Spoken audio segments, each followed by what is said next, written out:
Welcome to AviatorDB News Briefing. Today is Tuesday, June 30th, 2026. Here are today's top stories. JetBlue drone strike at JFK triggers FAA investigation. 11 killed as Pilatus PC-6 Skydive plane crashes near Nancy, France. Airbus secures €3.42 billion EIB loan to drive R&D through 2030. Orlando Airport 5-hour delays strand thousands amid holiday weather chaos. The FAA has opened an investigation after the pilot of JetBlue Flight 948 reported striking an unmanned aircraft on final approach to John F. Kennedy International Airport, JFK, Monday morning, June 29, 2026. The incident occurred at approximately 7:15 a.m. EDT as the Airbus A321, arriving from Las Vegas, descended through roughly 3,000 feet. According to air traffic control audio, the pilot reported the object hit us right above the cockpit. The aircraft landed safely on runway 13L, and passengers deplaned normally at Terminal 5. Post-flight inspections by both JetBlue and the FAA found no physical damage or evidence of a collision. The report adds to a string of recent drone encounters near New York area airports.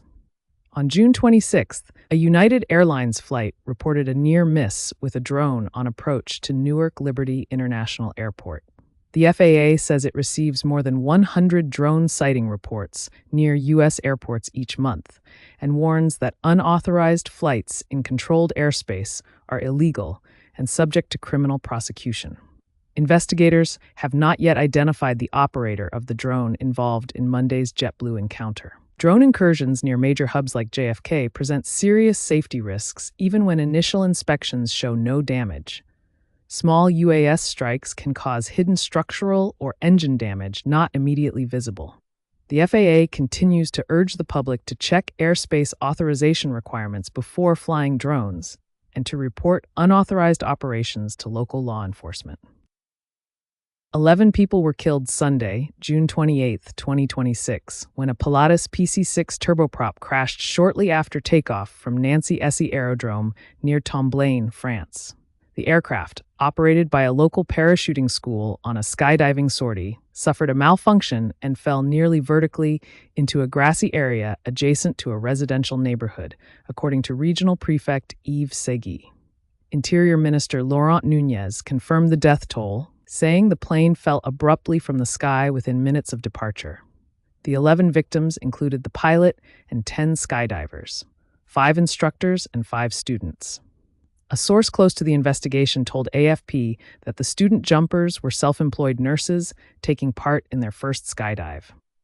Transport Minister Philippe Tabarot described the accident as the most serious skydiving-related aviation disaster in France in roughly 30 years. The Paris Public Prosecutor's Office and the Air Transport Gendarmerie, GTA, are leading the judicial inquiry, while the Bureau d'Enquêtes et Analyses, BEA, has opened a parallel technical safety investigation.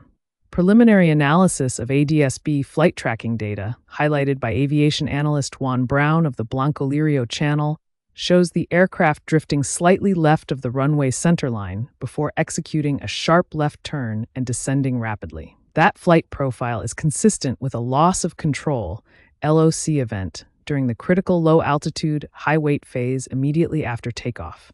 Investigators are reviewing witness video and onboard camera footage to determine whether an engine failure or flight control malfunction triggered the accident. The European Investment Bank, EIB, has authorized a €3.42 billion loan, the largest corporate financing ever approved by the institution, to support Airbus's commercial aviation, security, and defense research and development programs through 2030. Structured as a long-term envelope, the package is designed to bolster Europe's industrial competitiveness against rivals in the United States and China. An initial €1 billion tranche was signed during a ceremony in Brussels on June 29, 2026.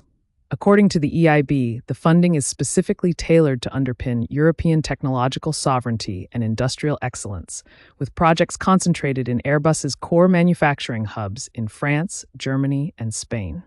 The financing spans both civil and military sectors, supporting advanced aircraft technologies and integrated defense systems.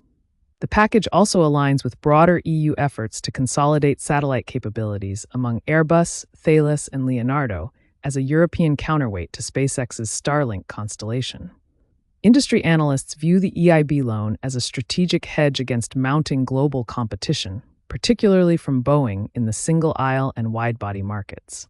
While not tied to a single program, the funding supports next-generation platforms, including the Airbus A320 family and low-emission propulsion and advanced avionics initiatives.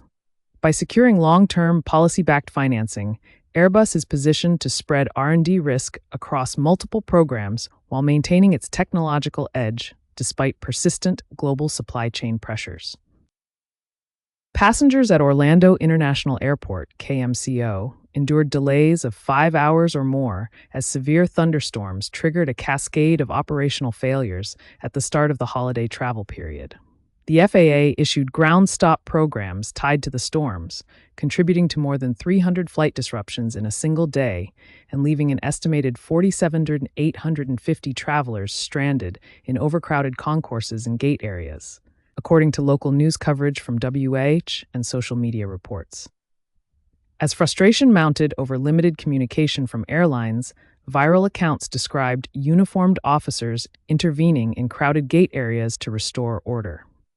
Some passengers alleged they were threatened with arrest while seeking information from staff.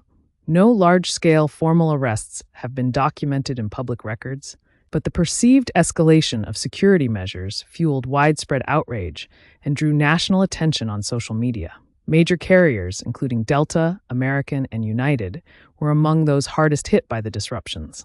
Aviation analysts note that, as one of the nation's busiest leisure airports, Orlando's heavy concentration of families and international tourists amplifies the human impact of weather-driven delays. The event has renewed calls for improved passenger communication protocols and contingency staffing during peak holiday travel periods. You can get the latest aviation news at aviatordb.com.